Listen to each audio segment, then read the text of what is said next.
dans un développement remarquable qui a relancé le débat sur une question qui préoccupe depuis longtemps l'opinion publique et les cercles politiques, les deux villes occupées de Ceuta et Melilla sont à nouveau au premier plan des événements.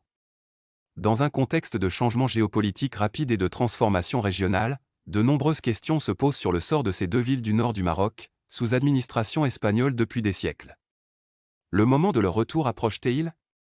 Cette question est-elle devenue une nécessité historique qu'on ne peut plus ignorer ? Ceuta et Melilla, une blessure au flanc du Maroc. Ceuta et Melilla sont des villes marocaines de par leur géographie et leur histoire, mais elles sont sous souveraineté espagnole depuis des siècles, dans l'une des plus longues occupations au monde. Bien que la plupart des pays aient obtenu leur indépendance de la domination coloniale au XXe siècle, ces deux villes restent sous administration espagnole, une situation que certains qualifient d'illogique et d'injuste, d'autant plus que le Maroc a revendiqué à plusieurs reprises et clairement son droit de les récupérer. L'occupation espagnole de Ceuta remonte à 1580, lorsque l'Espagne l'a reprise au contrôle portugais, tandis que Melilla est tombée sous contrôle espagnol en 1497. Malgré le passage de plus de 500 ans, cette question reste non résolue, car la domination continue des deux villes sous la domination espagnole est considérée comme un héritage colonial qui doit prendre fin, tout comme d'autres pays ont récupéré leurs territoires occupés. L'escalade des revendications marocaines. Assistons-nous à des changements imminents ? Ces dernières années, les appels se sont multipliés, tant à l'intérieur qu'à l'extérieur du Maroc, pour mettre fin à la présence espagnole dans les deux villes, notamment avec les changements politiques dans la région et la reconnaissance internationale croissante des droits historiques du Maroc. La diplomatie marocaine a souligné à plusieurs reprises que cette question n'est pas seulement une revendication politique, mais plutôt une question de souveraineté nationale qui n'est pas négociable. En effet, le Parlement marocain a, à plusieurs reprises, tenu des discussions sur la nécessité d'élaborer une feuille de route pour la reconquête des deux villes, tout en affirmant que le Maroc ne renoncera pas à ses droits historiques sur celle-ci. Le peuple marocain, de tous horizons, considère toujours cette occupation comme illégitime et exige une solution définitive qui restituera les deux villes à la mère patrie. L'Espagne est dans une position difficile.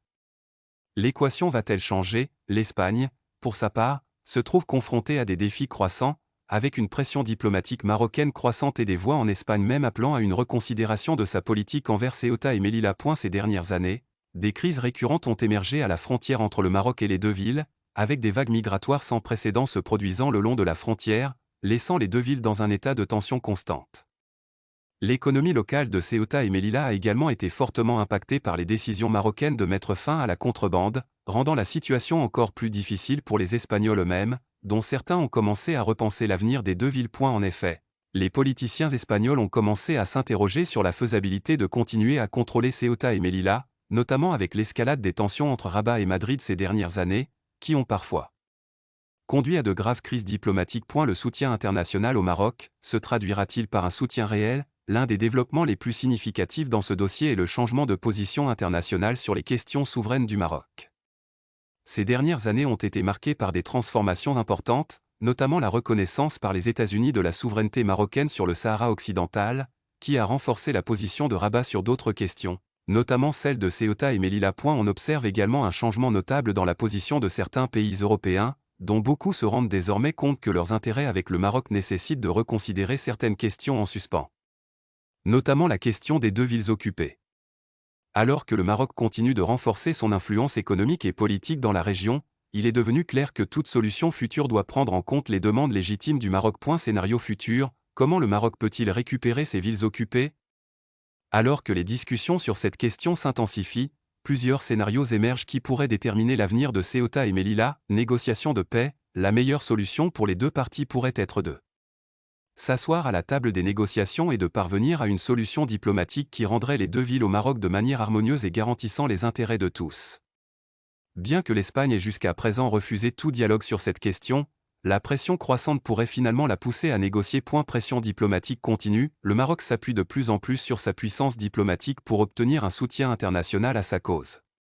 Alors que la position du Maroc sur la scène internationale continue de s'élever, il se pourrait qu'un jour l'Espagne se retrouve obligée de reconsidérer sa position. Changement interne en Espagne. Les changements politiques au sein même de l'Espagne pourraient jouer un rôle majeur dans la détermination de l'avenir de Ceuta et Melilla. Si des voix espagnoles s'élèvent pour réclamer la fin de l'occupation, ce problème pourrait être résolu plus rapidement que certains ne le pensent. Scénario inattendu, dans le monde politique, des événements inattendus peuvent survenir et changer soudainement l'équation. Pourrait-il y avoir un événement spécifique qui pousserait finalement l'Espagne à se retirer ? Ou le Maroc trouvera-t-il un autre moyen de résoudre ce problème? Conclusion, sommes-nous face à un moment historique, ce qui semblait impossible il y a quelques années est aujourd'hui un sujet de discussion sérieux. Avec une prise de conscience internationale croissante des droits du Maroc, une pression diplomatique accrue et des changements régionaux rapides, la question de Ceuta et Melilla semble entrer dans une nouvelle phase qui pourrait apporter des surprises inattendues. Assisterons-nous prochainement au retour des deux villes au Maroc? Ou bien ce conflit va-t-il continuer pendant encore des décennies? Seul le temps révélera la vérité, mais ce qui est certain, c'est que la question de Ceuta et Melilla n'est plus un simple sujet reporté. Elle est désormais sur la table, en attente d'une solution qui remettra les choses à leur place.